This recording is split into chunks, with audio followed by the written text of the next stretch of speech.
બીજો જે મુદ્દો છે કે જેમાં આપણે એક દ્રશ્ય બતાવવા છે, આમ તો આમાં ઘટના જે બની છે એમાં ચર્ચા જેવું કશું નથી.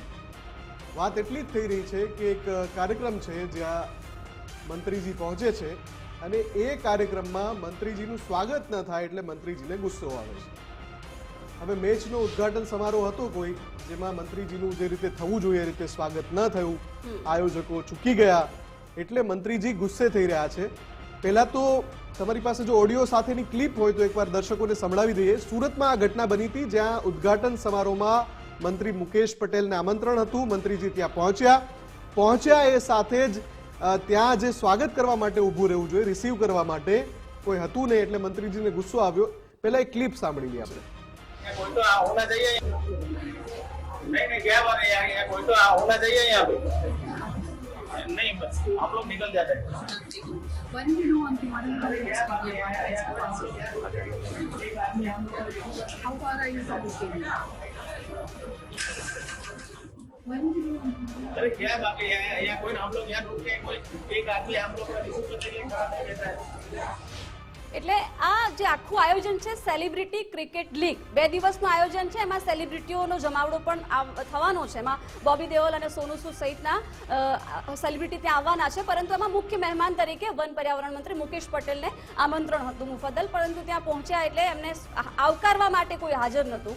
સામાન્ય રીતે જેનું આયોજન હોય એટલે આયોજકો કોઈ પણ મુખ્ય સેલિબ્રિટીને આવકારવા માટે પહોંચે છે, પરંતુ આયોજકો ત્યાં હાજર જ નહોતા અને મંત્રીને પછી ગુસ્સો આવી ગયો અને ત્યાંથી નીકળી જવા માટે પણ રવાના થઈ ગયા હતા. એટલામાં જ આયોજકોનો ફોન આવે છે, એમને ખખડાવે છે કે ભાઈ મને આવકારવા માટે અહીંયા કંઈ ઊભું નથી, કોઈ આવું તો કંઈ હોતું હશે.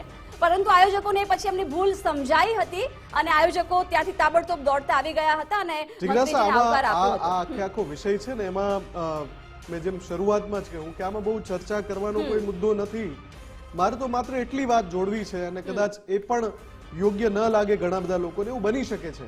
પણ પત્રકાર છીએ તો અમે દરેક દ્રષ્ટિકોણથી જોવાના મુદ્દાને. એટલે આ આખી ઘટનામાં મંત્રીજી સ્વાગત મેળવવા માટે થઈને એ થાય એવું એમનું વર્તન હોય એમાં કોઈ ખોટું નથી. પ્રોટોકોલ પણ હોય છે કે આવી રીતે તમે આમંત્રિત હોય તો એને તમારે સ્વાગત કરવું જ જોઈએ. એ ચૂકી ગયા છે, આયોજકોની ચૂક છે.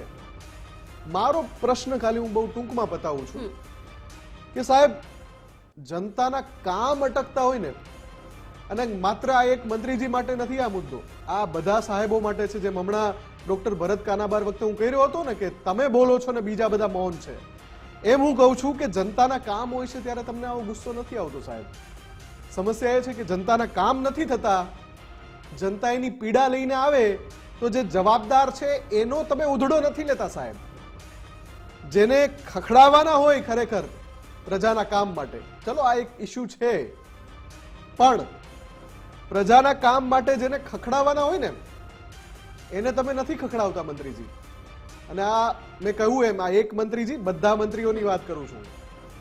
એવા દ્રશ્યો આપણને વારંવાર નથી જોવા મળતા કે કોઈ મંત્રીજી ગુસ્સે થઈ ગયા કે યાર અહીંયા કેમ આ કામ બરાબર નથી થયું, કામ નથી થયું ને ગુસ્સે થયા. કોણ આ છે, કોની બેદરકારી છે, કેમ એવું થાય છે? હું હમણાં જે શરૂઆતમાં મેં એટલે જ કહ્યું હતું કે માર્કેટ યાર્ડમાં કૌભાંડ છે એવું જો ભાજપના એક સંનિષ્ઠ કાર્યકરને ખબર હોય તો મંત્રીજીને નહીં ખબર હોય તો એ મંત્રીજી કેમ ગુસ્સો કરતા હોય વિડીયો નથી આવતો?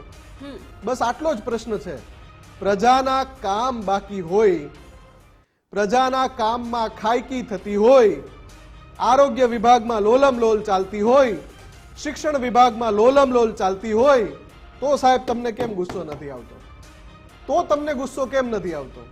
બસ આટલો જ સવાલ છે. અને આ સવાલનો જવાબ જો મળી જાય તો ઘણા બધા પ્રશ્નો હલ થઈ જાય. જિજ્ઞાસા બિલકુલ, એટલે સવાલ જ એ છે ને કે તમને ગુસ્સો એવી નાની બાબતમાં આવ્યો હતો, ગુસ્સો તમને પ્રજાના કામ માટે આવવો જોઈએ. જ્યારે ફરિયાદો મળતી હોય, કમ્પ્લેન થતી હોય ત્યારે તમે એ કામ ખખડાવીને કરાવો તો સ્વાભાવિક મંત્રી તરીકે તમારી જે જવાબદારી છે અમે પણ માની જઈશું.